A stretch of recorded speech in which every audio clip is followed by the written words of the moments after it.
So one of my viewers suggested that canning milk is best done using the 15-minute process as opposed to just getting it up to the required pressure, which in my case would be 10 pounds, and then turning it off.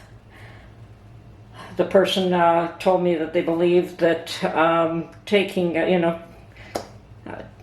up to the 10 pounds and then letting the pressure canner, working it for 15 minutes before you turn it off, produces a better quality product in her mind. And it was more the flavor of evaporated milk. And yes, I believe it probably is a little bit more caramelized and is closer to the flavor of evaporated milk. Now, I've done a bit of research on evaporated milk and what that is, the canned milk that we buy.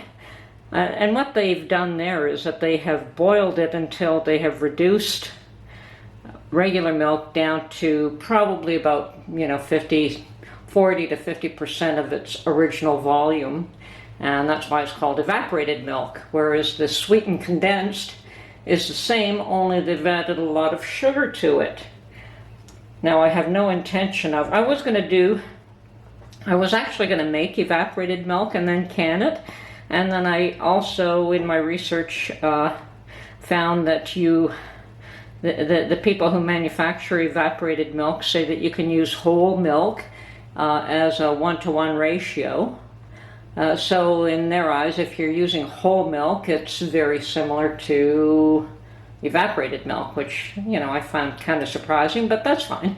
So I will try to do some canning of milk, the whole milk. I always preferred whole milk myself. I was never a fan of skim milk, but then, whatever. That was just what I was raised on, and I never changed. So anyway, what I've got here is the famous Ontario bags of milk. These are 1 liter each.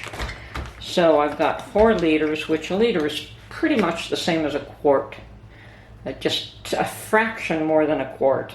And so that should make 2 pints. Each one should make 2 pints. So I'm going to not bore everyone, but fill up the jars. I've got all my jars ready. I've got 8 jars, 8 pints, plus a small half pint in case I need it. So when these are full, I'll get back to you. Okay, I'm confused. 1 bag filled 3 pint jars, so I'm going to have to get some extra pint jars out, and there was a little bit left over, so I don't know if I calculated wrong, but I'm going to need 3, 6, 9, 12, 13 jars altogether, so I'm going to have to come back with more jars. I'm going to have to prepare more jars, more lids, and then get back to you. Okay, so I filled up my jars. Those 4 1-liter bags gave me 12 pint jars, and I filled them up to 1 inch headspace. Now, as usual, we're going to take our vinegar and clean the edges. And yes, of course, I perhaps did a little bit of spillage here and there, so you do want to make sure things are clean. And get a lid and a ring. Once again, got my vinegar, and it's just a splash of vinegar that I use there. Clean the rims. Get a clean lid, brand new lid, clean one, that's been soaking in a little bit of water. You don't have to boil them anymore, just wash them. And the ring. So now I'm going to finish off all 12, and I'll get back to you. Okay, all my jars have been, I've cleaned them with vinegar, put a fresh lid, fresh ring on them, and they're cold, so they're all going to go into a cold canner. First of all, I'm going to take the splash of vinegar that I've got left over. As you can see, it's just a splash, and that's all you need in the canner. It's just to keep the jars clear so they don't fog up. So I'm going to toss this in the canner first.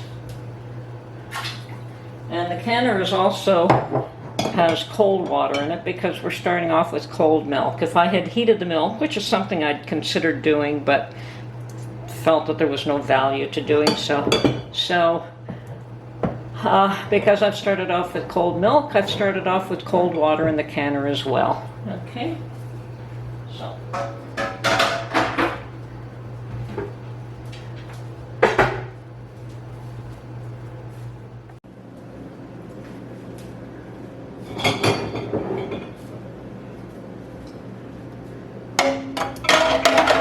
Okay, we can fit 9 of these in the bottom. But since we've got 12, we're going to have to add a second layer, which is fine. We'll put a divider and the other 3 on top. Now, I'll be turning this on, put my lid on, and wait for it to vent. Once it is vented for 10 minutes. Oh, by the way, the other thing we should always make sure of, now I've got a new seal on that, so it's very tight, but we should always make sure that we can see air through that little vent hole here. Let's see if I can get the, oh yes, this vent hole here. Hold it up to the light, and as long as you can see air through that, you're fine. It should not be clogged. If it's clogged, it should be cleaned. So, okay, there we have it. Now we'll just wait for this to start venting, and then we'll time it for 10 minutes. Okay, what I do have here is a couple of jars of pumpkin that I canned, maybe 2 years ago now.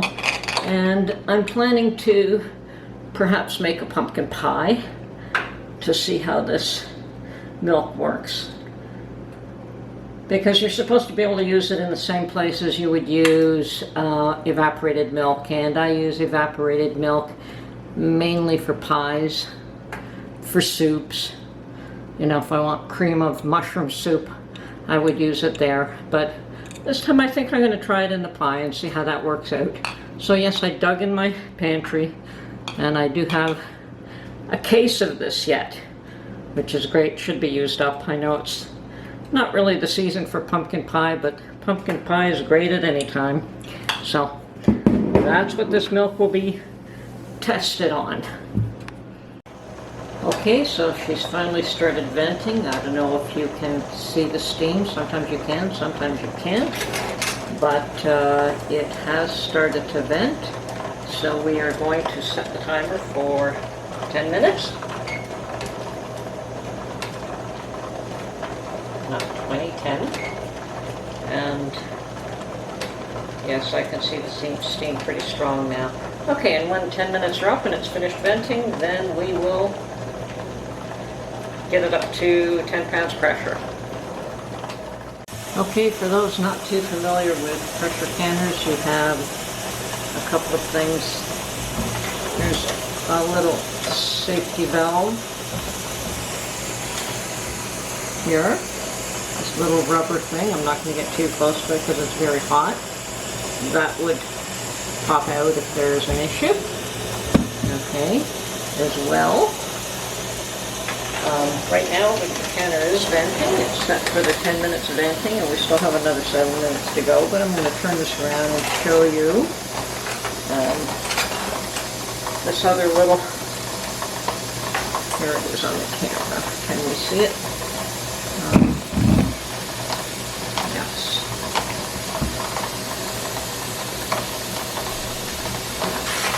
This little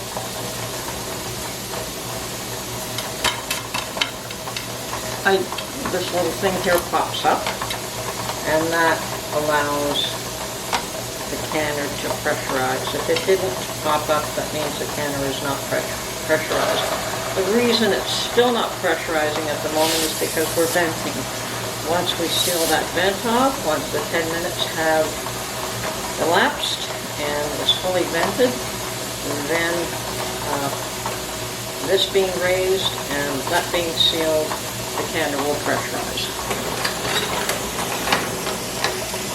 Okay. Full steam ahead here. As you can see, we've now reached 10 pounds pressure, so I'm going to set the timer for 15 minutes. And then we'll turn it off totally, and just let everything come down to pressure, cool off, and I'm not going to be in any hurry to take the jars of milk out of the canner. Okay, so these have come out of the canner, and they most definitely are a creamier color, richer, darker looking. So we'll wait till they cool, and within the next few days I will be using one of them up to see, one or two, to see how well they bake. And here is my pumpkin that I plan to use.